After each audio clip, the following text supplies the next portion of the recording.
오늘 우리에게 주시는 하나님의 말씀은 구약성경 창세기 5장 21절에서 우리 24절까지 말씀입니다. 교독하도록 하겠습니다. 에녹은 65세에 무두셀라를 낳았고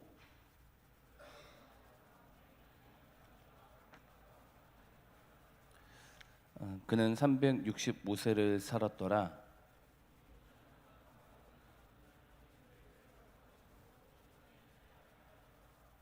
아멘. 여러분 하나님을 신뢰하면서 살고 계십니까? 하나님은 보이지 않습니다. 그래서 내 안에 정말 성령이 가득하고 성령의 임재가 가득할 때는 내가 하나님을 바라보면서 믿음대로 살기가 쉽습니다. 그런데 내가 하나님의 그 믿음이 없어지고 그럴 때는 하나님을 신뢰하면서 사는 것이 너무도 어렵습니다. 그렇기 때문에 보이지 않으시는 이 하나님을 믿음의 눈으로 보면서 사는 것이 너무도 중요합니다. 그래서 오늘은 어떤 자가 하나님을 신뢰하면서 살았는지 또 어떤 또 자는 신뢰하지 못했는지 보면서 비교하면서 같이 한번 봤으면 좋겠습니다. 저번 주 설교 기억나시는지 모르겠지만 이 가인이 있었습니다. 그래서 하나님께서 이 가인을 지켜주신다고 말씀하셨는데 이 가인은 하나님을 신뢰하지 못하고 하나님을 떠납니다. 그러니까 하나님을 믿지 못하니까 스스로 방어를 해야 됩니다. 그래서 하나님을 믿지 못하니까 스스로 성을 쌓습니다. 근데 여기서 잘 보시면 저번 주 말씀드렸던 것처럼 이 가인과 또 가인의 자손들은 하나님을 떠났는데 너무도 잘 살게 됩니다. 그래서 가인의 자손 야발은 목축업의 조상이 되었고 또 가인의 자손 유발은 음악가가 되었고 또 가인의 자손 두발가인은 최고의 기술자가 되었고 그래서 하나님을 떠난 가인과 이 가인의 자손들이 세상에서 돈과 권력과 명예 모든 것을 다 얻게 되었습니다. 그런데 성경에서 말하고 있는 건 하나님을 신뢰하지 못해서 이 하나님을 떠난 이 가인과 가인의 자손들은 잘됐다라고 말하지 않고 그것은 저주의 길이다 라고 성경에는 기록되어 있습니다. 그래서 여러분 하나님을 떠나는 것은 물고기가 물 없이 사는 것과 똑같은 것 같습니다. 그래서 하나님을 떠나는 것은 여러분 저주입니다. 그래서 우리가 성경을 보면서 그럼 도대체 어떤 것이 무엇이 복인지 봤을 때 여러분 복은 보이지 않지만 이 믿음의 눈으로 주님과 동행하고 그분과 동행하고 그분을 부르는 것 믿음의 눈으로 그분과 동행하는 것이 여러분 복이라는 것입니다. 가인과 아벨이 있었는데 아벨이 죽었는데 이 아담은 다시 자녀를 낳았는데 그 이름이 셋입니다. 그래서 아벨 대신 의로운 사람이 태어났다. 그래서 셋인데 창세기 4장 25절 26절에 보면 우리 같이 한번 읽어보겠습니다. 시작. 아담이 다시 자기 아내와 동침함에 그가 아들 낳아 그의 이름을 셋이라 하였으니 이는 하나님이 내게 가인이 죽인 아벨 대신에 다른 씨를 주셨다 함이며 셋도 아들 낳고 그의 이름을 에노스라 하였으며 그때 사람들이 비로소 여호와 이름을 불렀다 있는데 보십시오. 이제 아벨은 의로운 자손입니다. 아벨이 죽었습니다. 근데 아벨 대신 이 셋의 자손들이 나오는데 26절에 보시면 이때부터 이 셋의 자손부터 여호와 이름을 불렀다라고 기록되어 있습니다. 여호와 이름을 불렀다. 그리고 5장 22절에 보시면 이 셋의 자손을 무두셀라를 낳은 후 300년을 하나님과 동행하며 자녀들을 낳았음에 했는데 이 셋의 자손들을 이야기할 때는 하나님과 동행했다, 그리고 여호와 이름을 불렀다 이런 이야기를 하고 있습니다. 그러면서 창세기 5장 24절에 보면 에녹이 하나님과 동행하더니 있는데 잘 보십시오 여러분. 4장에 가인의 자손들이 이야기했을 때는 가인의 자손은 하나님을 떠났다. 그런데 세상에서 돈과 명예와 권력 모든 걸 다 얻었다. 이것이 가인의 자손이고 5장 하나님의 의로운 자손을 얘기했을 때는 이 셋의 자손들은 하나님과 동행했다, 여호와 이름을 불렀다 이렇게 기록되어 있습니다. 여러분 그래서 보면서 가인과 셋의 자손을 비교하면서 성경이 말하고 있는 건 뭐냐면 여러분 진정한 복은 정말 최고의 가치 있는 복은 주님과 동행하고 하나님의 이름을 부르고 이것이 복이다라고 여러분 성경에서는 자꾸 기록되어 있습니다. 여러분 그렇기 때문에 보이지 않으시는 이 하나님을 믿음의 눈으로 주님을 바라보고 주님과 동행하는 것, 여러분 이것이 진정한 여러분 복입니다. 그래서 우리가 정말 복 받는 자가 누구냐 했을 때 하나님과 동행하는 자입니다. 하나님 앞에 동행하고 그분과 같이 걸어가고, 그리고 그분이 보이진 않지만 그분이 보인다고 생각을 가지고 믿음의 눈으로 그를 바라보면서 살아가는 것, 그것이 여러분 복입니다. 여러분 그렇게 살아가는 자들은 하나님을 경외하게 됩니다.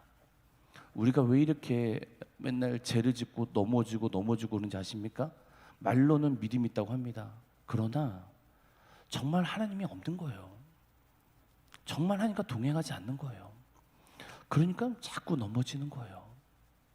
정말 내 옆에 누군가만 내 옆에만 같이 있어도 여러분 죄 짓지 않습니다. 그런데 하나님이 없다고 생각을 하니까, 주님과 동행하지 않으니까 자꾸 넘어지는 거예요.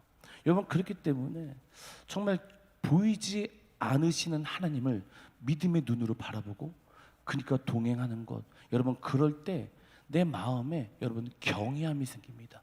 주님을 경외함이 생깁니다.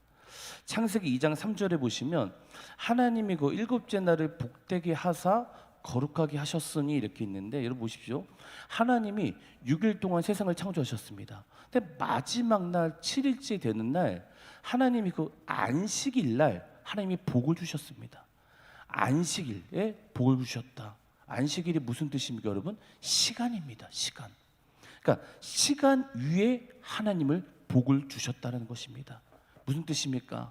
그 시간 속에서 주님과 동행하고 여호와 이름을 부르는 것이 가장 귀한 복이시다. 여러분 이것이 성경에서는 자꾸 이야기하고 있는 것입니다. 여러분 하나님 보이지 않습니다. 그렇지만 보이지 않으시는 주님을 믿음의 눈으로 바라보면서 정말 주님과 동행할 때 그것이 진정한 복이고, 여러분 그럴 믿음이 있어야 정말 내 마음에 주님을 경외하게 됩니다. 하나님을 경외하게 돼요. 물론 그렇다고 해서 뭐 물질의 복, 명예의 복이 없다라는 것이 아닙니다. 하나님은 그것도 주십니다. 근데 제가 강조하고 싶은 건 뭐냐면, 주님을 떠나서 세상을 얻는 것은 모든 것이 여러분 저주입니다.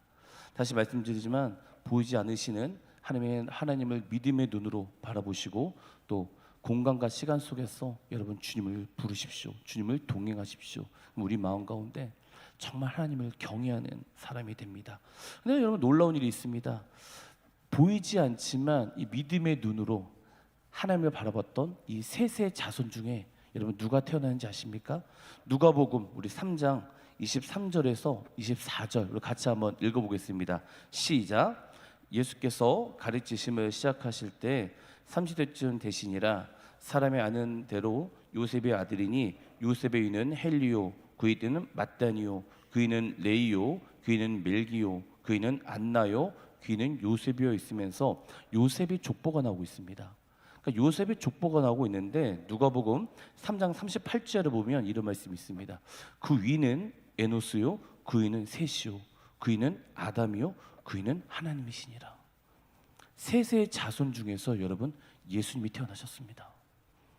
보이지 않지만 지금도 살아계시고 지금도 역사하시는 정말 그분을 믿음의 눈으로 바라보시고 정말 그분의 이름을 부르면서 정말 공간과 시간 속에서 주님께 동행할 때, 그럼 다시 말씀드리지만 우리 안에 경외함이 생깁니다.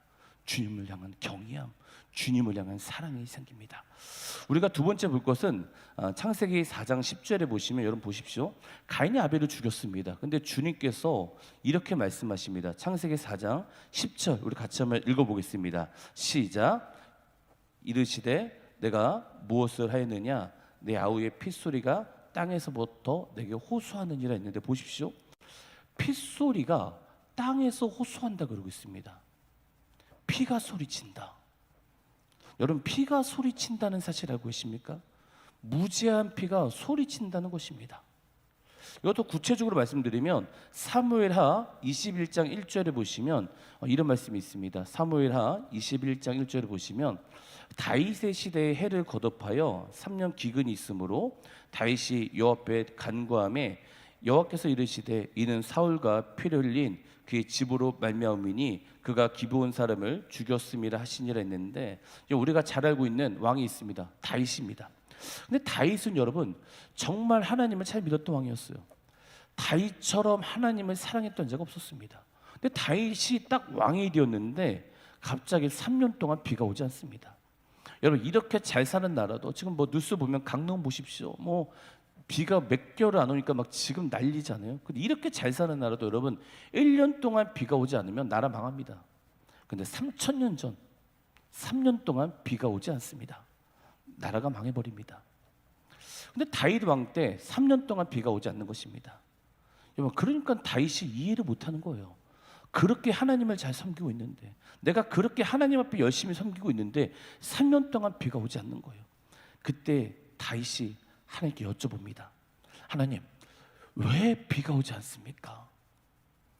왜 하나님 이렇게 비가 오지 않습니까? 여쭤보자 하나님이 아까 이렇게 말씀하십니다.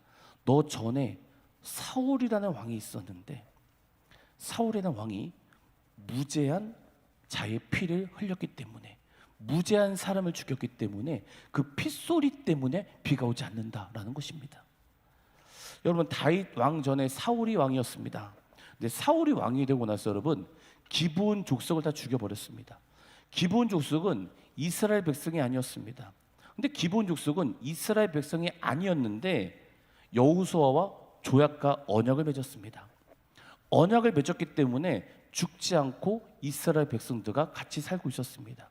근데 사울 왕이 왕이 되고 나서 갑자기 언약을 맺은 이 기브온 족속을 다 죽여버립니다. 기브온 족속은 죄가 없었습니다. 죄가 없는 자들을 사울 왕이 무지하게 죽였습니다. 그런데 그 죽은 그 피가 소리치고 있는 것입니다. 그러더니 3년 동안 비가 오지 않는 것입니다.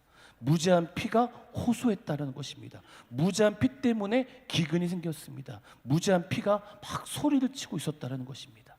이런 내용이 여러분 계시록도 나옵니다. 요한계시록 6장 우리 9절에서 우리 11절 말씀 우리 같이 한번 읽어볼까요? 시작. 다섯째 인을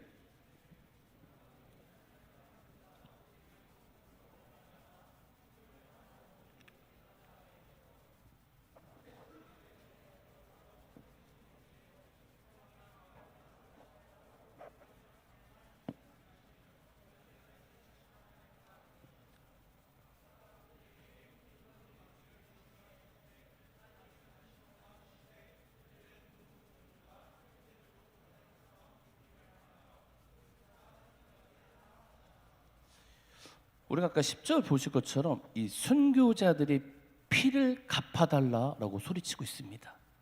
그러니까 무슨 뜻이냐면 예수님을 잘 믿는 사람이 있었습니다. 근데 예수님을 믿는 것 때문에 여러분 죽었습니다. 억울하게 죽은 거예요. 여러분 예수 믿는 사람이 왜 죽어야 됩니까? 예수 믿는 게 뭐가 죄입니까? 예수 믿는 건 아무런 죄도 아니에요. 그런데 희한하게 뭐냐면 지금은 우리 대한민국은 박해가 없습니다. 근데 참 희한하게 여러분 외국 다녀오신 분은 알 겁니다.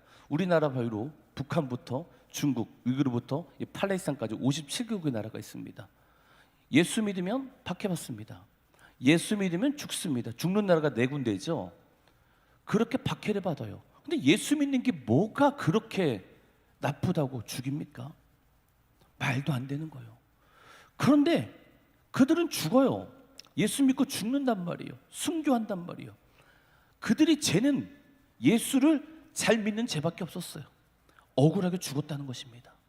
그런데 그런 죽은 순교자들이 하나님께 가서 하나님 우리의 피를 갚아주세요. 우리 억울하게 죽었습니다 하면서 피가 소리치고 있다라는 것입니다. 여러분 피가 호소를 하고 있습니다. 그래서 유대인들은 이런 사상이 있습니다. 사람의 피가 공동체의 재앙을 가져온다는 사상을 가지고 있습니다. 피가 호소를 하고 있습니다. 살해당한 사람의 피가 공동체의 재앙을 가지고 있다고 아벨의 피가 땅에서부터 호소하고 있다고 성경엔 기록되고 있습니다. 피가 호소한다. 억울한 피가 땅에서 소리치고 있다. 이 말씀을 묵상하는데 갑자기 예수 그리스도의 십자가의 사건이 태어났습니다. 예수님은 하나님의 아들이십니다. 그분은 정말 죄가 없으신 분이십니다. 그분은 우리를 죄를 위하여 자기의 모든 피를 다 흘리셨습니다. 하나님의 아들 예수님의 피가 이 땅에 흘렸습니다.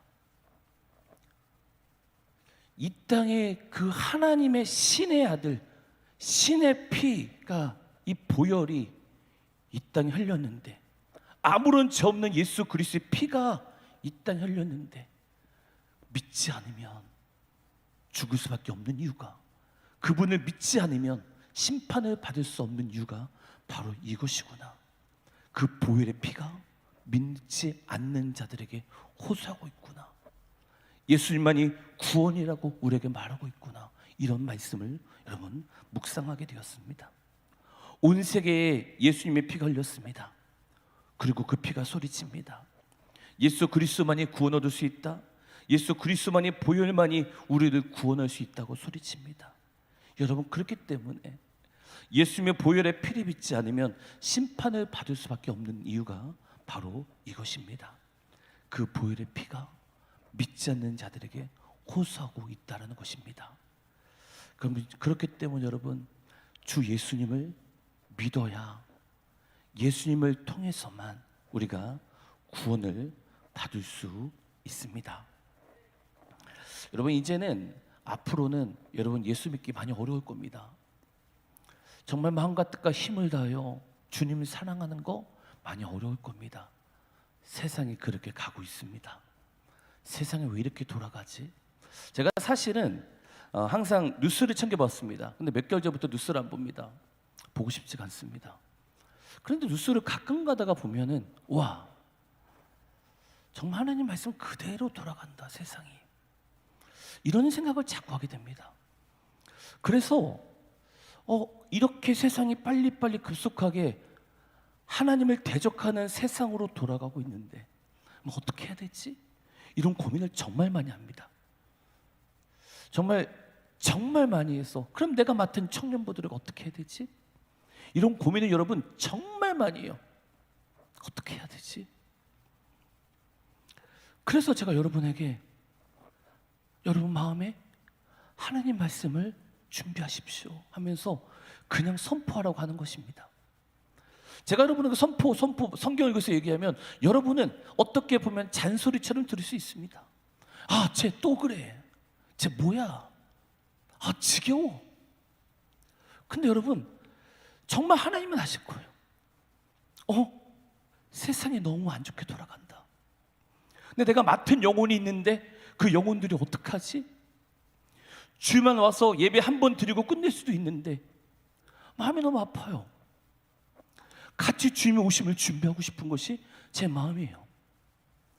그래서 여러분에게 늘 선포하라. 하나님 말씀을 마음에 새기십시오. 그리고 주님을 경외하십시오. 이런 무거운 설교를 합니다. 무겁지 않습니까? 근데 여러분 정말 세상이 안 좋게 돌아가요. 정말. 그래서 우리가 정말 그 마음에 예수 그리스도의 말씀을 채우고 그리고 주님을 경외함으로 예수님의 그 음성을 들으며 날마다 하나님이 뭐라고 말씀하시는지 늘 주님의 말씀에 순종하면서 살아가야 됩니다. 그거 없으면 안 돼요, 여러분. 지금은 예수 대충 믿을 때가 아니에요. 어떤 테크닉으로 설교 한번 이럴 때가 아니에요. 정말 하나님을 사랑해야 돼요. 정말로. 여러분도 유튜브 보실 겁니다. 근데 지금 많은, 저뿐 아니라 모든 많은 자들이 뭐냐면 세상이 심각하다. 어떻게 해야 되나? 이런 정말 엔타임 이런 시대 가운데 어떻게 해야 되나? 고민을 많이 하고 있습니다. 보십시오, 여러분. 목사님들이 여러분 동성애 찬성합니다. 목사들이 동성애에 대해서 제가 아니라고 얘기합니다. 이게 말이 됩니까? 목사라는 사람이라도 최소한 하나님 말씀은 진리라고 선포해야 되는 게 목사 아닙니까? 아니면 목사라는 사람이 자기는 못 지킨다 할지라도 그래도 말은 하지 말아야 되잖아요. 근데 보십시오. 목사님들 동성애 찬성하고 목사님들 정말 여러분 이제 사람 의지하지 마시고 여러분 안에 하나님과 친밀한 관계를 맺으셔야 돼요. 정말 준비합시다.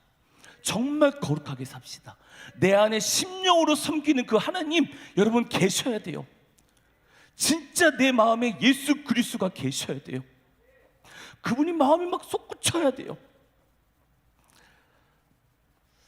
제가 자면요, 제 마음에 하나님 말씀이 막 솟아나요. 사실 잘 때만 하나님 말씀이 막 떠올라요. 사실 너무 감사해요, 하나님께. 저는 여러분도 그랬으면 좋겠어요. 정말 하나님 말씀이 여러분 마음에 막 솟아나서 진짜 하나님 살아계시는구나, 진짜 그분 다시 오시는구나, 이런 마음을 가지는 여러분 청년부 됐으면 좋겠습니다. 우리는 예수님의 보혈의 피로 말미암아 우리 죄 사함 받았습니다. 어떤 것도 여러분 예수 외에는 구원이 없습니다. 이거 정말 믿으십시오. 여러분, 알라 구원 못합니다. 부처님 구원 못합니다. 여러분 속지 마십시오. 요즘에 가끔 유튜브에 보면, TV 보면 스님, 신부, 무당, 목사 와가지고 화해하면서 막 얘기하는 그런 거 보시죠, 여러분? 여러분 절대 아니에요. 우리 기독교는 다른 종교와 타협할 수 없습니다. 예수 그리스도만이 여러분 진리예요. 이 사실 진심으로 믿고 여러분 주님 바라보십시오. 말씀을 정리하도록 하겠습니다. 진정한 복이 무엇입니까? 예수 보혈을 의지하여 예수 그리스도 이름을 부르고 주님과 동행하는 것. 그때 내 마음에 하나님을 경외함이 여러분 생깁니다. 우리 주님 경외합시다. 우리 주님 진심으로 사랑합시다. 우리 같이 찬양 부르도록 하겠습니다.